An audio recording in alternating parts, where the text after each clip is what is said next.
Hello everyone, welcome back to JDCodebase. This is the web development series. In today's video, we are starting something very important, Redux Toolkit. Till now, we have learned about context API and state sharing, but when application become bigger, context is not always enough. So today we will understand why we need state management, what is Redux, what is Redux Toolkit, and difference between the Redux versus the context API. Don't worry, I will explain everything in a very simple way. So let's start.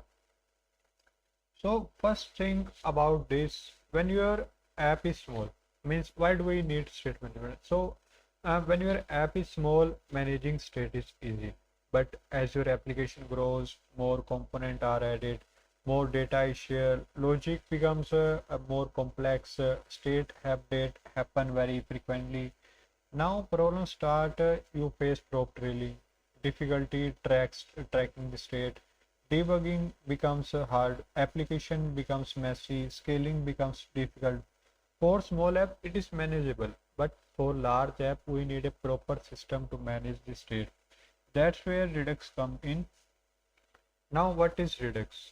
Redux is a state management library for JavaScript application. It is mostly used with the React, but it can also work with the Angular and Vue.js. The main idea of Redux is simple. Instead of storing state in many components, we store all application state in one central store. So there is a one big store area.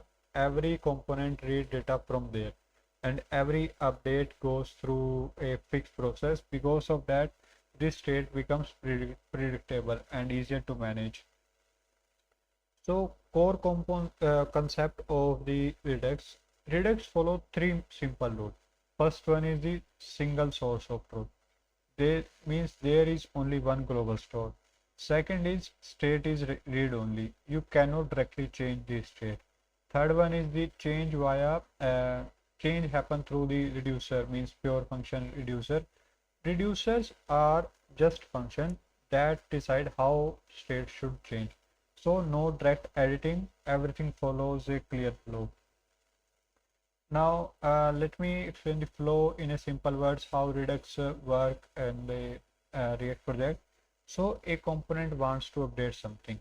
It sends an action here. That action goes to reducer, and the reducer update the store they update the store, and when the store update, the UI is rendered.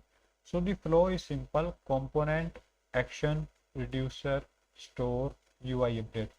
This is a one-way flow, makes debugging much easier. Now problems with the traditional Redux. So here is the problem is that old Redux was powerful, but it required too much code, and you had to set up store manually, write actions type, write action creators, write reducer separately, manage multiple files, too much boilerplate code, and too much repetition, hard for beginners. So developer started feeling Redux is complicated. To fix this problem, Redux Toolkit was created. And Redux Toolkit, also called RTK, is the official and recommended way to use the Redux today. It was made by the Redux team, and the goal is simple: that reduce the boilerplate, simplify the setup, improve the developer experience. With Redux Toolkit, you write less code, cleaner structure, and best practices are already included in this. Now, why Redux Toolkit is better? Redux Toolkit gives us the configure store, create slice, create async chunk, and built-in env. So configure store for the easy store setup, create slice for combine the reducer and action in one place, and create async chunk, handle the API calls easily. It allows writing the simple mutation style logically safe. So instead of writing many separate files, you write cleaner and shorter code. It saves your time, it reduces mistake, it makes Redux easier. Now a quick comparison between the Redux versus the context API. Context API is good for the small to medium apps, simple global state, and theme means it can use in the theme authentication user or language switching. But for large app like e-commerce or banking app or any other a large software, you have to use in this many of data comes complex logic heavy API applications. So context can cause performance issue with the messy structure. Redux Toolkit is for the large app and complex state and multiple features in this better debugging tools, Redux developer tools. So context is simple and Redux Toolkit is powerful and scalable. Now, when to use context API in a normal theme switching, authenticate user, language setting, small global state, or simple project means a middle level React projects. Now, when to use the Redux Toolkit for large applications, complex state, logic, multiple features, API heavy application means where you are building many components, a large scale application, enterprise level application. Let's look a simple e-commerce app scenario. It has the cart, wish list, order, user, filter, API calls. Now imagine managing all of this using the context only. It will become hard to manage and maintain. Redux Toolkit keeps everything structured. Each feature has its own slice, like cart has own, order has, user, filter. Everyone has own slice. Everything is organized, much easier to scale. So real world example for context API, you can use still the dark light theme, login user.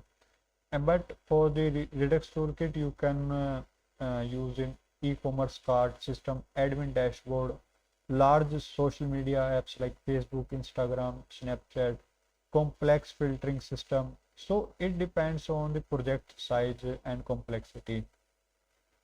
So today we learn why state management is needed, what is Redux, core principle of Redux, and what is Redux Toolkit, Redux versus the context API, when to use each. So this is just the introduction. In the next video, we will go deeper into the Redux core concept like store, slices, reducer, and action. So make sure you understand this foundation properly. And if this video help you understand Redux clearly, then like the video. If you are following this web development series, don't skip the next video because now we are entering advanced React concept, and subscribe to the channel if you have not already. I'll see you in the next video.